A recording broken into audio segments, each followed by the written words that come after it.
Olá, aqui é o Noé, passando para mais um vídeo.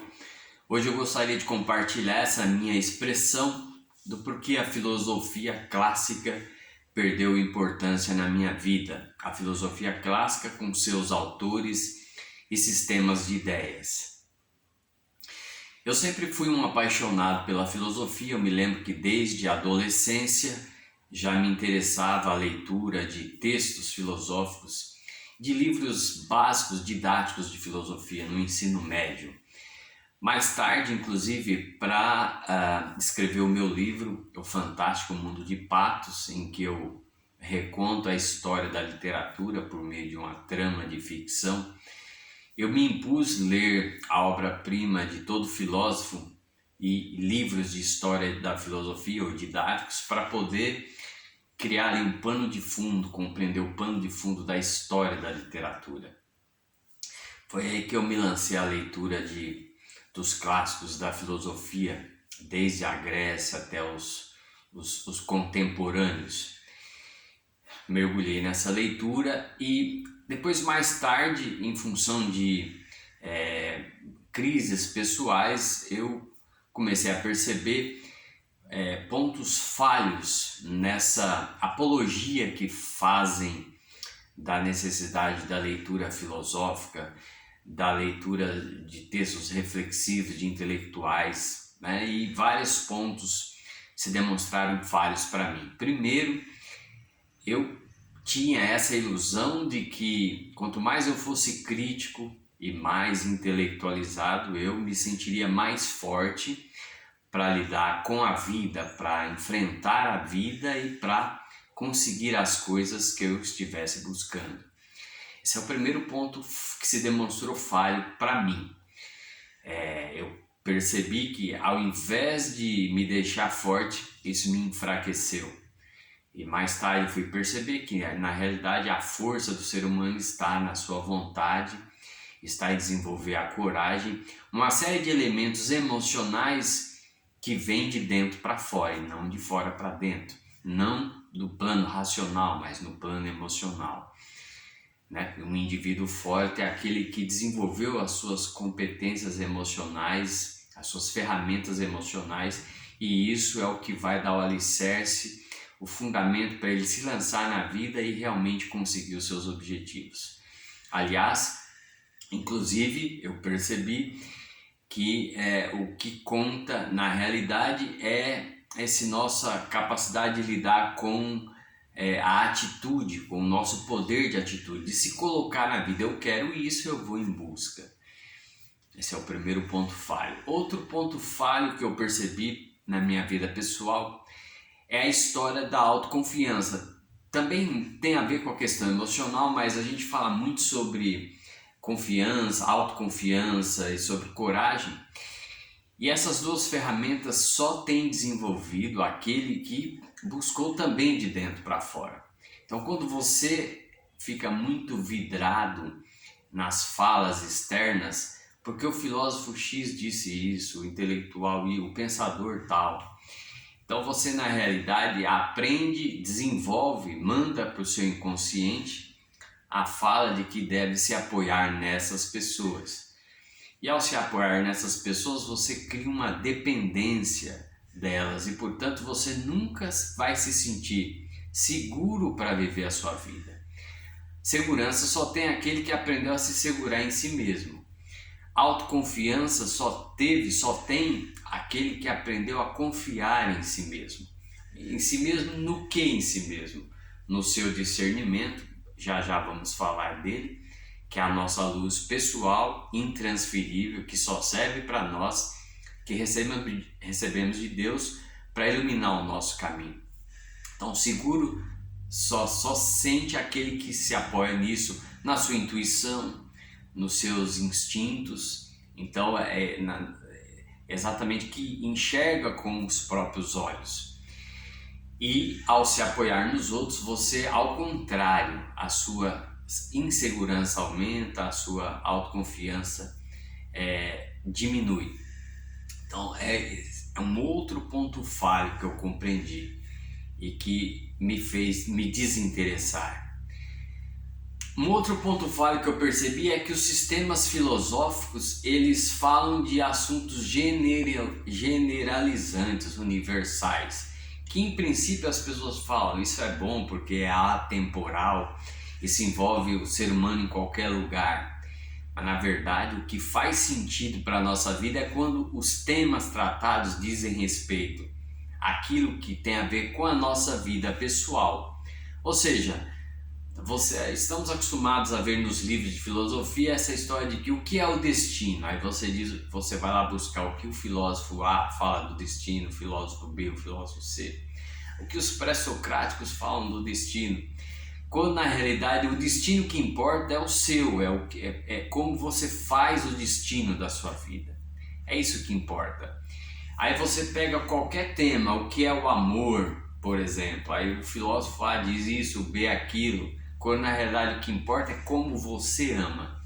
É a sua satisfação de amar que produz dentro de você algo bom e é importante compreender o que é o amor para você, e inclusive ter a capacidade de se colocar diferente de como as pessoas dizem como deve ser o amor, inclusive de lidar e assumir em você inclusive sensações negativas e muito recriminadas, que as pessoas comentam que devem ser eliminadas, mas na verdade assumir, perceber como que é isso em você, como que nós somos temperados de sensações positivas e negativas e precisamos lidar, administrar isso, compreender isso em nós para termos esse equilíbrio emocional.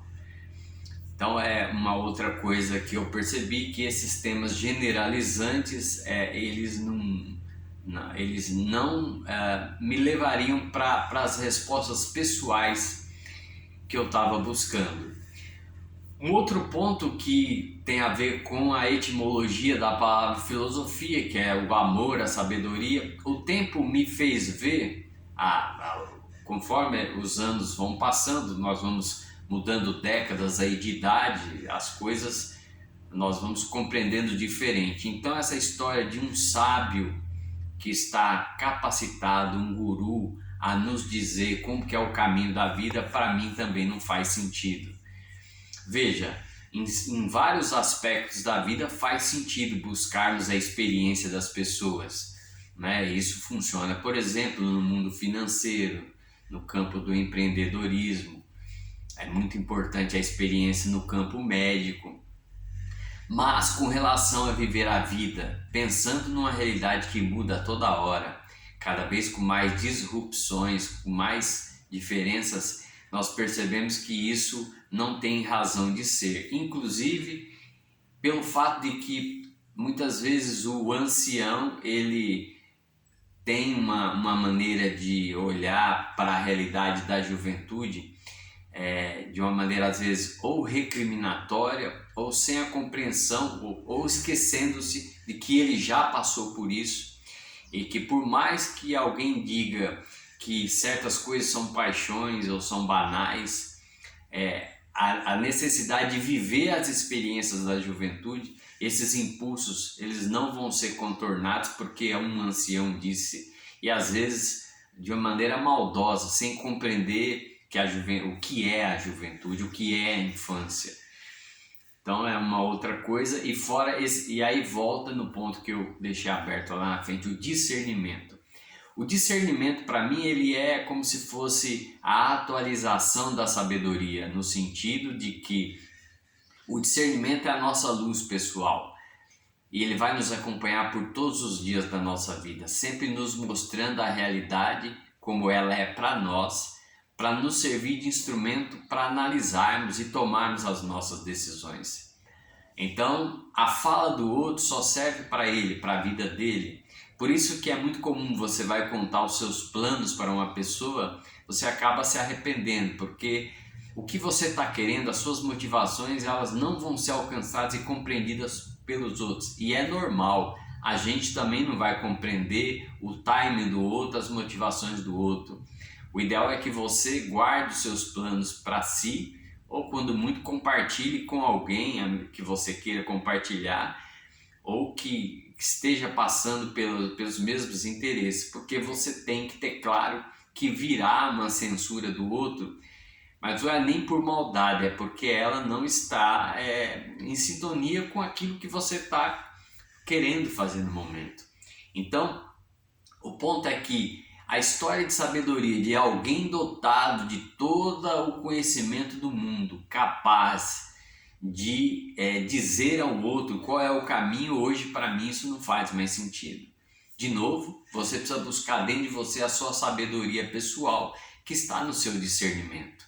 E fora que, se você vai errar ou acertar, entre aspas, se vai bater a cabeça ou não, isso também faz parte da vida, né? Então, mesmo isso, para mim não faz sentido, a questão etimológica da palavra. Outra coisa que as pessoas não se percebem é que se tivesse alguém do lado dela conversando sobre algum assunto, ela teria a coragem de discordar, de debater, mas quando essa mesma pessoa que está do lado diz algo em um livro, ou num jornal escrito, ou vai dizer numa rede social, ou numa revista acadêmica, a pessoa vai ler e absorve como se fosse a suprema sabedoria. Então as pessoas elas têm ainda um encantamento ou um mito em relação a esses meios de expressão, o livro, a revista, o jornal impresso. Quer dizer, elas não percebem que por detrás do que está dito ali existe uma pessoa de carne e osso como ela, e que portanto não tem essa superioridade que ela acha que a pessoa tem. E isso deveria fazê-la confiar em si mesma, em confiar e começar a orientar a sua vida por isso. Uma outra coisa, isso já é mais recente, que me fez tirar a importância da filosofia na minha vida foi esse período que nós tivemos da pandemia, em que eu esperava intelectuais, vamos dizer assim, que eu até admirava, de repente silenciaram para falar contra arbitrariedades que nós tivemos, contra a imposição de uma série de obrigatoriedades, o cerceamento da liberdade, seja de expressão ou de ir e vir. Simplesmente silenciaram. Não me recordo de alguém que tem, que eu admirasse que tenha falado contra isso. E aí entra um ponto interessante, que é assim, o filósofo ele vai divagando um conceito, até quando ele entra numa atmosfera em que ele vai colocar a vaidade em risco, a vaidade em prova, que é essa necessidade de ser bem visto pelas pessoas. E como a filosofia está no plano das tais humanidades, né, ela foi vendida como aquela matéria que desenvolve nas pessoas um senso de humanismo, coisa que na prática não é verdade. Então a pessoa, quando ela chega nesse momento, ela confronta esse seu imaginário de que se eu realmente tiver uma fala totalmente libertária, totalmente na realidade, eu posso ser taxado de desumano. E aí, quando chega nesse ponto, ela recua e ela acaba não cumprindo aquilo que disseram para nós, que a filosofia é a investigação para chegar à verdade. E aí você vê que isso na prática não se concretiza. Alguns, porque não querem colocar em risco a sua reputação, é o lado da vaidade. Outros porque estão com a barriga cheia, no sentido de que prosperaram muito financeiramente, e a prosperidade financeira ela tem um ponto que ela às vezes ela fragiliza, não sei se seria esse termo, eu não quero usar um termo deselegante, mas ela faz a pessoa não se preocupar muito. É como o leão que está com a barriga cheia, não corre muito mais atrás, ela acaba não mantendo aquele seu ritmo de continuar criticando, contestando. Ela fica mais branda, vamos dizer assim, e tira aquele seu ar mais radical de contestar e de falar. Então ela simplesmente se desinteressa por continuar falando. a prosperidade financeira ela tem esse fator muitas vezes, né? Que é o que faz uma pessoa bilionária pousar, por exemplo, de socialista, né? Ela já está tão rica que ela acaba fazendo esse tipo de jogo, né? E inclusive defendendo ideias igualitárias tal, por já ter chegado longe. Mas enfim, são esses os fatores que me colocaram assim a filosofia, tiraram a importância que eu dava por, na prática, perceber que tudo isso que foi vendido, né, em termos da filosofia, como libertação, como humanismo, como fortaleza intelectual, como busca da verdade, como cultura, quer dizer, essas coisas, e fora o lado negativo, antipragmático da filosofia, tudo isso me fez tirar a importância que eu, desde a adolescência, dera à filosofia, e eu queria compartilhar isso nesse vídeo, e quero deixar aí um grande abraço e até a próxima.